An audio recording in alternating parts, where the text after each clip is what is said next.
Hey guys, another one take review, and today I want to talk about the new Ghost album, IMPERA.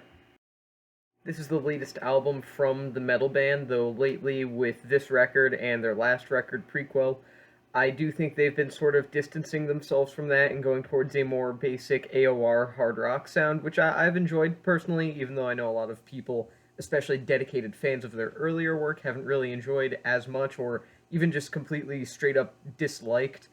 But I do think that this album did have some of their, at least in my opinion, weaker singles so far, even though most of them out of the three were very good, two out of three were very good.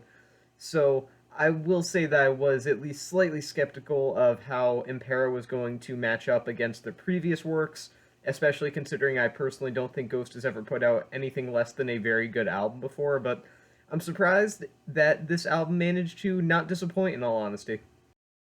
Like I said, Impera is kind of a further continuation of the sound that was heavily introduced on their last album, Prequelle, which also featured the big hit for them, Dance Macabre, which sort of, I won't say exactly sent them into the mainstream, but it kind of got them more attention than most even slightly metal related bands are getting right now and have gotten in the last 10, 15 even years. So that was a big deal, and I think that this is again just a continuation of that sort of almost pop metal style, kind of continuing with those riffs and whatnot, but still very hook laden like their last record was. And if anything, this is just a continued development and refinement of that sound, and because of that, I actually think this album is a cut above Prequelle in terms of consistency, in terms of performance, in terms of quality, and in terms of just general enjoyability. There are songs here like Hunter's Moon, for example, which was the first single off of the album before the album was even announced, that kind of show that Ghost is able to take one sound that they introduced several years ago now and not only continue to do it very well, but also better at the same time. However, the band still haven't lost that very epic and grand sound that defined some of their earlier, much heavier, much more traditionally metal kind of works. And I do think that there are tracks here, like, for example, the transitional pieces, as pointless and utterly unremarkable as they may seem upon first glance, do add to the sort of scope of the record. It makes Impera feel larger than it actually is. And then you also have other songs like, say, Spillways, that have these backing vocals that are just very, very large and larger than the album actually is, or at least larger than the album actually should be. And while I do think that fans of Ghost's earlier years, fans of albums like Meliora, which is of course an amazing album, but I do think that older fans of Ghost will maybe even be more divided on Impera than they were about Prequelle, which was quite as far as I'm concerned. But I do think that Ghost, even with their stylistic changes over the years and their foray more into the pop side of hard rock and metal, I mean, this is basically a AOR album. I do think that they're able to still hold on to what made them such a really fantastic band and interesting band in the first place. The band's instrumentation here is probably more polished than ever as well, which is kind of impressive because, again, even in their heavier years, they were never the most raw band per se. They always had a touch of, I don't want to say overproduction, but something to a similar extent attached to their sound. And I do think that this is kind of taking that to another level, but that's not a bad thing in my opinion. You have songs here that heavily rely on hooks and choruses that effectively work those really well. It's songs like Call Me a Little Sunshine, which was the second single off of the album and the first single released when the album was actually announced, that really make those choruses and those really melodically strong hooks work incredibly well. And funny enough, I really didn't like Call Me a Little Sunshine when it first came out, but it's grown on me so much that I would say it's maybe the best song on the album, or at least one of the best. It's a fantastic track, but I'm getting sidetracked. My point is the fact that even as they grow more and more, I guess commercial would be the term, even though I don't really like that because that implies that they're kind of becoming weaker. They're not. They're managing to create something that will be much more appealing, probably, to newer fans of the band, while still generally being a very musically competent, but just cleaned up and sort of trimmed around the edges group.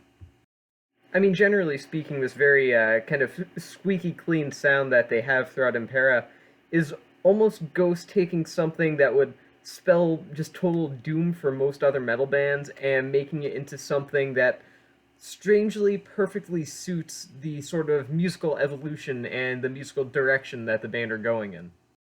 There are, of course, some flawed tracks here that prevent it from being a masterpiece or even really amazing or anything like that. I think the worst offender of that is probably the third single and the single that I am less than a fan of still, 20s, which came out not very long before the album came out. And it's kind of a polarizing song as far as I'm concerned. It seems even in the Ghost fan base itself, no one really knows how to feel about it, and I mean, I don't really know how to feel about it either. It's a fun song and it's got a decent enough instrumental, I guess, but the lyrics are kind of downright horrible at times, and it's kind of almost theatrical groove metal instrumental is completely out of place on an otherwise very like pop rocky kind of album almost at times. And I think it's probably the weakest song on the album. It isn't one of Ghost's best songs individually. It's not even a good song. It's just half decent, and it just certainly does not work with in or without the context of Impera. Also found here is the song Darkness at the Heart of My Love, which is, I mean, it's performed well. There's no denying that. You can't look me in the eye and say it's not performed with the competence that you would expect from Ghost, but my god, is it boring as well.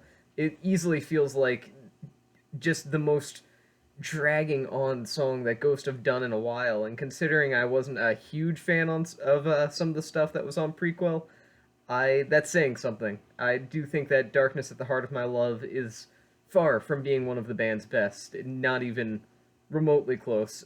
If it weren't for 20s, it would probably be the worst song on the album, but at least Darkness at the Heart of My Love has its place on the album. I digress. My point is, there's some weak songs here, but that doesn't stop Impera from being a generally pretty consistent and pretty great record overall from Ghost.